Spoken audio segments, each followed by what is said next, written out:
one of the most beautiful languages to look at the written form. If you ever look at Vietnamese, have you seen it? It's always little curls. It looks absolutely impenetrable, but it's beautiful. And obviously, if you're brought up reading it, it's just reading it. But to us, it's like, wow, how could I ever read that? So this, getting back to Wilson and Blackett, who are sort of represent in a way, they're going back to, that's not Wilson and Blackett, back in the 90s, this really took up pace. This was getting really going somewhere. These were over in America, 1981, I think this picture's taken. There's Lee Pence on the left, you've got Jim Michael in the middle, and they've got a historical society going. They're reading the Cage stuff, the books are coming out, and then all the sabotage, because there's a speaking tour, and that got done. That's another long story. So there's the great men themselves, in the younger days, Wilson and Blackett. So you find physical evidence, there's two famous stones. The big tall one there is Arthur 1, the other one's Arthur 2, and you can read what's on them. We have to remember, officially, there is no ancient written British language. This is where the reset came in. This was 1715 reset, if you like, where it all just went.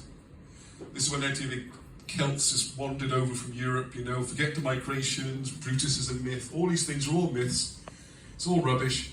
Even though it's been accepted history for over 1,000 years, 2,000 years, we're going to bring this new version in, which means you're all just barbarians, you know nothing, and you've got no history. Which sounded a bit familiar, I think it was Phil was talking about it. Was it, every time you reset, you have to go a little bit dumber, or a little bit D, and 3 Ds, isn't it? Certainly applies to education. So there they are.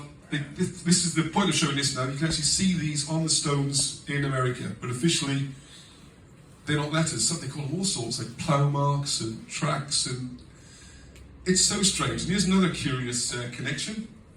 What we have here, well, does anyone know what they are? Do you have a guess? I'll give you a clue. The small ones are only about this big. About the size of my hand. Money? Coins? No, not coins. They're stone, by the way. They're stone. And they're fairly heavy, you know. They're quite chunky. They're called chunky stones. And no one knew what they were. Pardon? Oh, I got one. Pardon? It's funny, okay. Right, does anyone know? Has anyone ever know the answer? Right, does anyone know? Has anyone ever tried wondering how you make cotton and threads and things like that? Yeah. So you have to get the long threads. And what they do then, they tie them through the bottom through one of these. As you pull, like, say, as many as you can squeeze in, like 8 or 9, a handful of threads. You shove them in, and then you spin it. And it spins and spins and spins and spins and spins, and that's how you twist it. So you keep doing that. You see old pictures of people holding these sticks with stones. These are called chunky stones, okay? The curious thing is, they've both got, I don't know if you can see on the picture, the one on the top has got writing, like the 3-pointed arrow end. You see the top one? You might see a couple more scratches, I know. You can see these lines here, doesn't come out brilliantly. But there's writing. And you can see very similar writing here. And they are very similar in size and design and everything else. Except the one at the top comes from ancient Troy. And the ones at the bottom come from North America. So again, this seems to be some connection rather than just they independently happen to come up with the same thing, with the same size, with the same writing, with the same purpose. And the curious thing is, there's not supposed to be any use of things like cotton and stuff in North America before the Europeans turned up. So why have we got these little things to spin if they're not doing any spinning?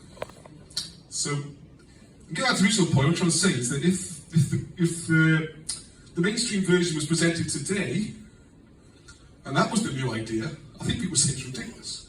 It's a ridiculous idea. How do you deny all this evidence? Right, so we're doing this some more there, so going back then to, you can follow the migration of the British to through Etrusca. So these are